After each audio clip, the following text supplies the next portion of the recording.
Informasi selanjutnya pemirsa, sejumlah negara di Eropa dilanda gelombang panas. Warga Paris frustasi menghadapi panasnya cuaca, memilih berenang di sungai. Sementara gelombang panas bahkan membuat lapisan jalur tram di Jerman meleleh.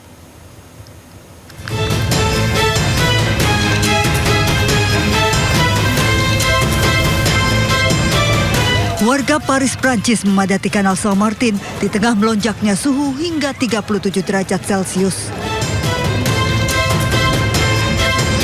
Warga sempat memadati kanal, berenang di air dan duduk di sepanjang tepi kanal untuk menurunkan suhu tubuh.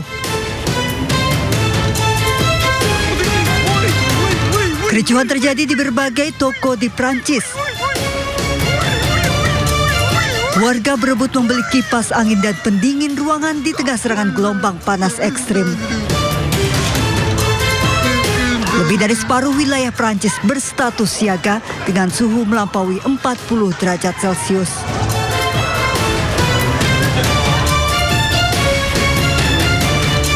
Akibat serangan gelombang panas ekstrim, warga Leipzig, Jerman frustasi. Suhu ekstrim pecahkan rekor hingga 41 derajat Celcius. Bahkan suhu panas membuat lapisan jalur tram meleleh. Kondisi ini membuat transportasi terganggu. Material ini memanas dan mengalir ke beberapa bagian rel dan jalan raya.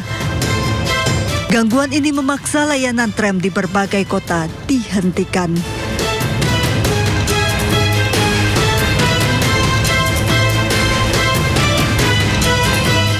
Beralih ke informasi lain pemirsa, jenazah Dr. Eliza Prinsila Utami Pakainoni atau Dr. Ica dimakamkan di Kabupaten Kupang, Nusa Tenggara Timur pada Senin siang.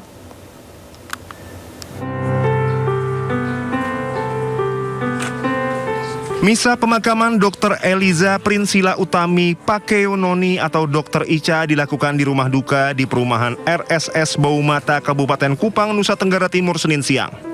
Ratusan pelayat pun memadati rumah duka mengikuti misa pemakaman dan memberi penghormatan terakhir terhadap Dr. Ica. ASN yang hadir mengenakan pakaian dinas, sementara para dokter mengenakan jas putih. Para pelayat juga menemui keluarga korban dan memberikan ucapan duka.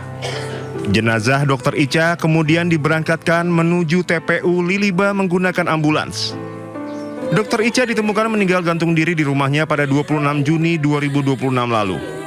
Ia diduga nekat bunuh diri setelah mengalami depresi akibat diintimidasi 3 anggota DPRD Kabupaten Timur Tengah Utara saat menangani seorang pasien anak yang terkena gigitan ular berbisa di IGD Rumah Sakit Leona Keva Menanu pada 13 Juni 2026 lalu. 3 anggota DPRD Timur Tengah Utara yang diduga melakukan intimidasi yakni Terezius Lazakar, Robert Tubani, dan Veronica Lake. Kapolres Timur Tengah Utara AKBP Eliana Papoteh telah melakukan pemanggilan terhadap ketiga anggota DPRD tersebut untuk dimintai klarifikasi terkait dugaan intimidasi tersebut. Dari Kupang, Nusa Tenggara Timur, Eman Suni Anyus melaporkan. Pada tanggal 13 Juni 2026, saya menghadiri kegiatan arisan istri-istri anggota DPRD TTU di Kecamatan Insana. Setelah kegiatan selesai, saya pulang dan menumpang kendaraan bersama 2 rekan anggota DPRD dan salah satu istri anggota DPRD.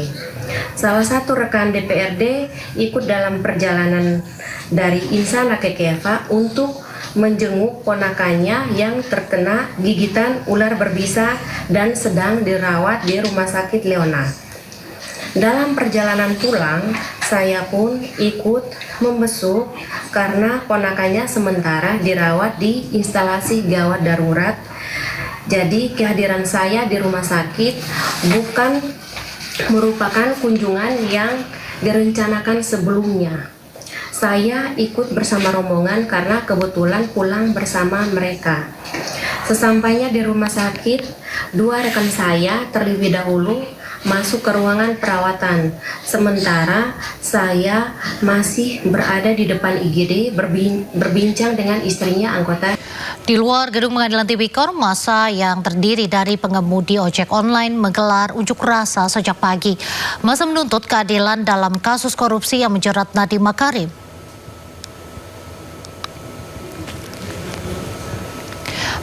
mengenakan jaket ojek online dan membawa spanduk berisi berbagai pesan, massa berorasi menuntut keadilan untuk Nadiem Makarim. Massa menggelar aksi di bawah pengawasan aparat keamanan.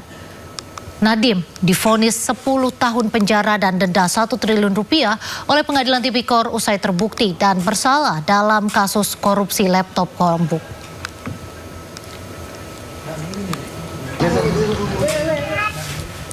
Sebelum menjalani sidang vonis, Nadiem sempat menemui massa ojol yang datang untuk memberi dukungan kepada mantan bos Gojek tersebut. Nadiem terlihat tak kuasa menahan air mata ketika puluhan pengemudi ojek online mendoakan dan memberikan semangat untuknya. Nadiem pun menyempatkan diri menandatangani jaket Gojek milik massa. Massa juga memeluk dan menjabat tangan Nadiem sebagai bentuk dukungan. Nadiem mengaku bersyukur dan tak merasa sendirian ketika selama proses persidangan dengan banyaknya dukungan yang mengalir.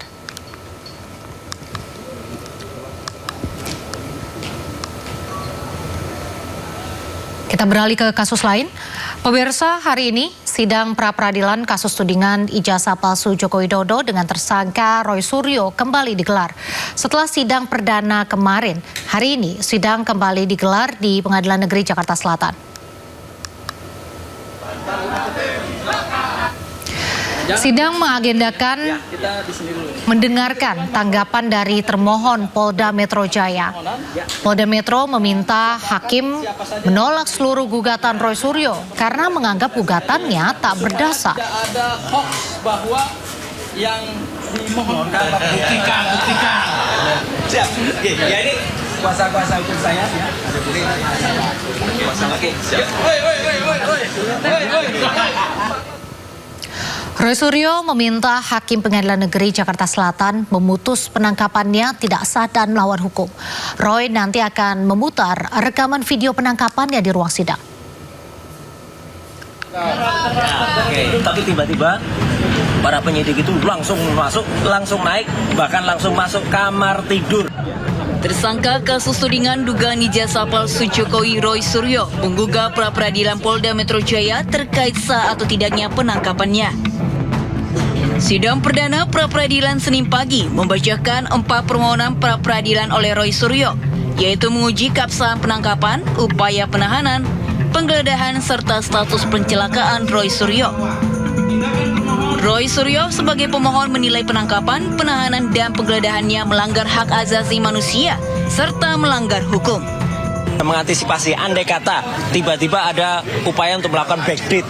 Jadi mereka dikirimi surat kemudian ditanggal mundur. Ya, mereka sudah bilang RT/RW-nya nggak akan dan tidak akan mau menandatangani backdate-nya.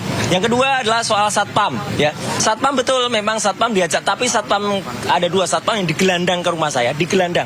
Ya, jadi artinya hanya ditunjuk ke surat kemudian diajak.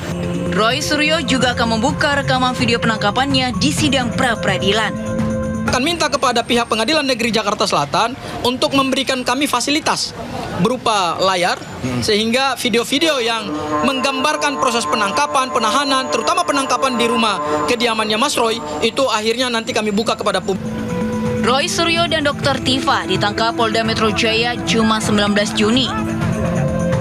Karena kondisi kesehatannya menurun, maka Kejaksaan mengabulkan penangguhan penahanan Roy dan Tifa. Hakim juga menargetkan akan membacakan putusan pada tanggal 7 Juli 2026. Dari Jakarta, Tim Liputan iNews melaporkan. Rismon Sianipar menyebut sidang pra-peradilan Roy Suryo untuk mengulur sidang fitnah ijazah. Tudingan Rismon ditangkis Abdul Ghafur Sangaji. Pengacara Roy itu menyebut sidang memang baru bisa dimulai jika pra-peradilan sudah selesai.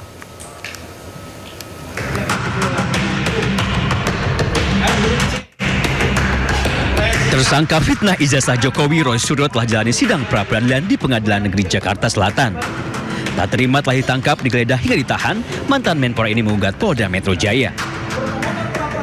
Tindakan Roy Suryo pilih jalur sidang pra-peradilan diprotes mantan tersangka fitnah ijazah Jokowi Rismon Sianipar dan pengacaranya Jahmada Girsang. Keduanya menyebut tindakan Roy hanya akal bulus saja untuk mengulur waktu demi menghindari persidangan kasus fitnah ijazah. Setelah pra-peradilan ini, pra-peradilan lagi yang lain. Bagaimana ini perpanjangan nanti kalau mereka pra-peradilan lagi hanya untuk mengulur-ngulur ya, sehingga sidang pokok perkara nanti tidak jadi-jadi. Itu menandakan bahwa mereka menghadapi sidang pidananya tidak percaya diri. Kalau tadi dikatakan 99,9% itu ijazah Pak Jokowi palsu menurut Roy Suryo, kalau saya katakan 99,9% berarti mereka kalah. Protes Rismon dan pengacaranya ditangkis kuasa hukum Roy Suryo Abdul Ghafur Sengaji. Menurut Ghafur, sesuai ketentuan hukum, persidangan kasus fitnah ijazah baru bisa dimulai jika peradilan sudah selesai. Kami tidak mengulur-ngulur waktu untuk proses pemeriksa atau proses persidangan pokok perkara ijazah palsu Presiden Joko Widodo di Pengadilan Negeri Jakarta Timur. Kami tidak mengulur waktu karena memang ketentuan hukum acara pidana berdasarkan pasal 163 huruf E KUHP yang baru terhadap permohonan pra-peradilan maka harus menunggu putusan pra-peradilan. Jadi memang ketentuan hukum acara pidananya begitu. Ini hukum negara yang saat ini berlaku dan ini adalah hukum acara pidana terbaru sehingga saya kira semua orang harus menghormati. Jumat 19 Juni, dua tersangka fitnah ijazah Jokowi, Roy Suryo dan Dr. Tifa ditangkap Polda Metro Jaya. Roy berdalih penangkapan dirinya melanggar prosedur, bahkan menurutnya mirip menangkap teroris. Tak terima, Roy ajukan sidang pra-peradilan menuntut Polda Metro Jaya. Tim Liputan iNews melaporkan. Ya, pemirsa, kita ke informasi berikutnya. Pengadilan Negeri Jakarta Selatan mengeksekusi apartemen milik Tifa Uziatiasuma atau Dr. Tifa di kawasan Tebet, Jakarta Selatan. Eksekusi tersebut dilakukan usai Dr. Tifa tak mampu membayar hutang senilai 223 gram emas.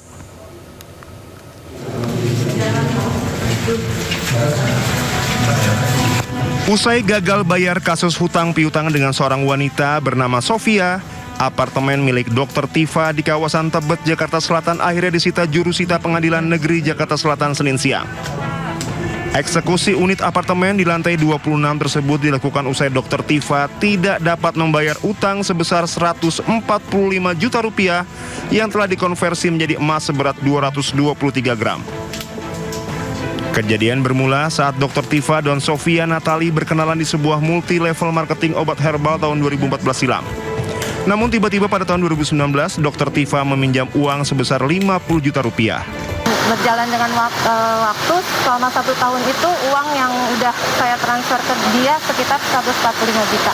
Tanpa ada perjanjian apa-apa antara saya dengan dia, cuma hanya kepercayaan aja ya. Dan kemudian di 4,5 tahun kemudian baru saya bikin perjanjian sama dia. Dan dia minta nyicil selama 12 bulan dari isi perjanjian itu. Tapi sampai akhir jatuh tempo tidak, dia prestasi ya. Ya, kemudian barulah saya akhirnya meng-hire kuasa hukum untuk menyelesaikan prosesnya. Selama proses sita aset dilakukan, tim jurusita tidak bertemu dengan Dr. Tifa, namun hanya bisa bertemu anak dari Dr. Tifa yang menandatangani beberapa dokumen. Dari Jakarta Selatan, Helmi Sajangbati, iNews melaporkan. Beralih ke informasi selanjutnya, pemirsa, di Treskrimum Polda Metro Jaya memeriksa selebritas Karin Novilda atau Awkarin sebagai saksi dalam kasus dugaan penipuan agen perjalanan umroh Hanania Group. Makasih ya. Makasih banyak ya. Awkarin datang ke Ditreskrim Polda Metro Jaya didampingi kuasa hukumnya pada Senin pukul 16.30 waktu Indonesia Barat. Awkarin diperiksa selama lebih kurang 3 jam dan dicecar 33 pertanyaan. Dalam agenda pemeriksaan tersebut, Awkarin menjelaskan perihal kerjasamanya dengan pihak Hanania Travel. Awkarin mengaku menerima uang saku selama perjalanan umroh sebesar 10 juta rupiah, namun sudah dikembalikan ke penyidik. Kami bekerja sama itu sekitar 2 tahun yang lalu dan mungkin kita nggak tahu pastinya seperti apa, itu penyidik yang tahu untuk aliran dana atau apapun yang digunakan pada saat waktu kami di-endorse atau barter pada saat waktu 2024 ke silam. Itu adakah aliran dana atau apapun itu, apakah uang segala macam itu untuk endorse kita dari jemaah atau apapun itu, kami tidak tahu menahu dan lebih baiknya kita ikut dan kawal aja kasus ini, kita percayakan pihak kepolisian aja. Sebelumnya sejumlah influencer juga diperiksa Polda Metro Jaya terkait kasus tersebut. Mulai Keino Angelo, komika Pras Teguh, Paula Verhoeven, hingga pasangan Alia Mas Said dan Torik Halilintar, Dara Arafah hingga Davina Karamoy. Polda Metro Jaya sendiri telah menetapkan bos Hanania Travel Ahmad Syah Farhan atau ASF sebagai tersangka kasus dugaan penipuan dan penggelapan dana perjalanan umroh. Ia dijerat pasal dugaan penipuan dan atau penggelapan dan atau tindak pidana pencucian uang. Tim Liputan iNews melaporkan. Kementerian Pertahanan akhirnya mengubah kurikulum program Sarjana Penggerak Pembangunan Indonesia. Latihan yang awalnya merupakan latihan dasar militer untuk calon manajer koperasi desa berubah menjadi